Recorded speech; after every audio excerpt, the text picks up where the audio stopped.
Getting back to some of the maintenance practices you can do, what are the benefits for the system itself when it's properly maintained? Yeah, so maintaining the system properly just says, listen, my equipment's going to stay healthier. My coils, for instance, to reference maybe something Todd mentioned earlier about dehumidification, a lot of the more modern equipment now, we're turning down our CFM. Rule of thumb used to be 400 CFM a ton.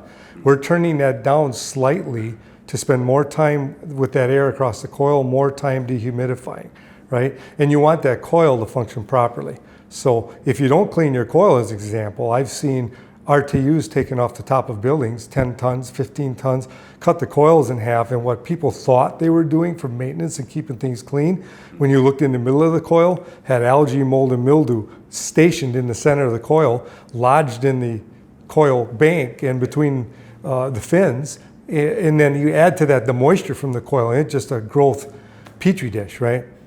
So maintaining not only how the air comes in, keeping cottonwoods off screens, keeping mist eliminator screens clean, keeping your dampers and actuators operating, keeping your filters clean, your coils clean, your duct clean, all just says now at least I'm not broadcasting that into the building. And then going further into the building, what are the benefits to the building itself? Like, are we preventing things like mold, mildew from growing in the building? Well, you're preventing from carrying any mold, mildew spores into the building itself. They won't act as a seed, but again, if you're keeping your coils clean and they're dehumidifying like they will, they'll prevent mold from growing within the building as long as they're sized properly and everything else. And the filtration system's cleaning the air inside the building also, That's right? So as you're recirculating the air through the building, through your system, the filtration system is picking up the particle count.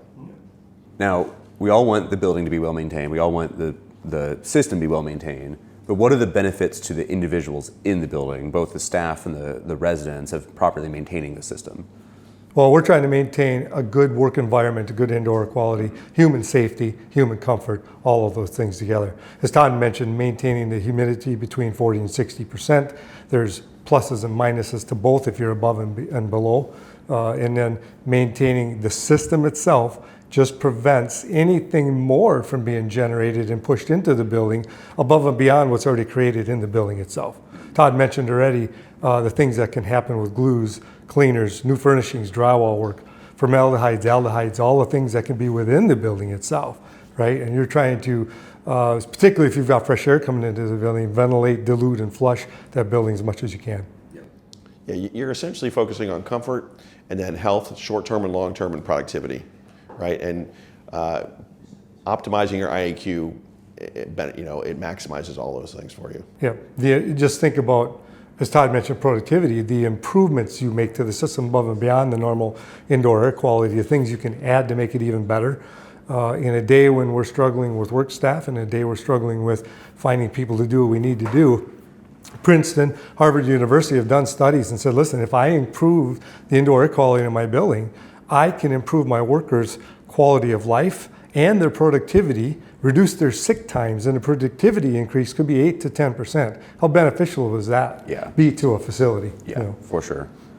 Beyond the productivity, are there any surprising either benefits or harms that you guys have found with indoor air quality? Todd, you want to take Well, to me, what was eye-opening is the long-term effect of high CO2 levels and high PM 2.5 levels. The long-term effects are severe. There's cardiac issues and there's dementia issues and brain issues related to both of those. Also for pregnant women.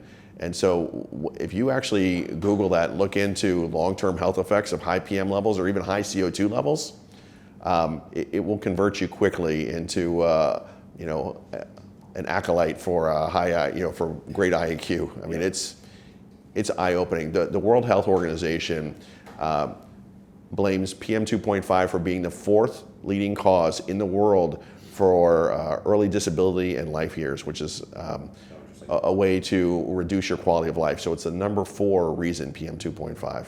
That's crazy. I think additionally for me, the surprises are the impact that people realize or don't realize the indoor air quality and the maintenance can have on their facility.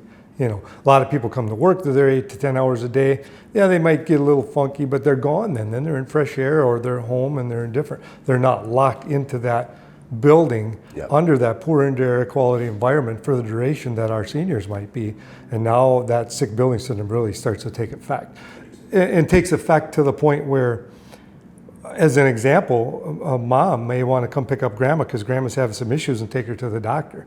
And they stop for lunch and grandma says, I feel pretty good today. Things are okay. I'm breathing well. They go to the doctor. Grandma complains about what her symptoms have been. Doctor prescribes something. They go back to the building. Now she's back in that sick building syndrome. Yep. She's got medication for something that she doesn't really have. And then this is this vicious circle. Yep. Yeah, it's the environment itself that's the issue. Yeah, exactly. So another eye-opening angle I've uncovered is the huge impact of our behavior inside these buildings, how it can affect IAQ.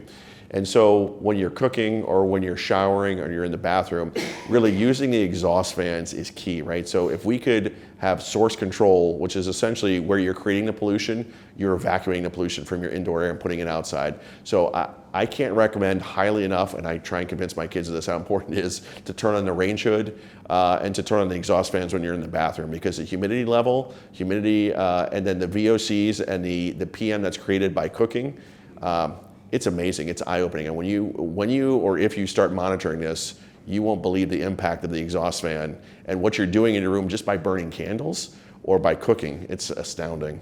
If you to add on to that, the kitchen, let's use kitchen as an example. I've been in environments where we had large commercial kitchens and small kitchens and even plants where we were processing cheese and waxing cheese. People are working in this environment in the assembly lines. People are working in the kitchen next to the stoves, and without the proper ventilation and makeup air to help that ventilation function properly, you'd be amazed of what's really in the air if you follow the ductwork up from, say, a kitchen hood or an exhaust fan over a process line in a plant that's waxing cheese, and go up on the roof, might be 20, 30 feet away, and look inside the ductwork in the fan itself. It's caked with wax and caked with grease. And you're breathing that all the while you're doing this work because it's atomized, aerosolized in the air, and you don't really realize it.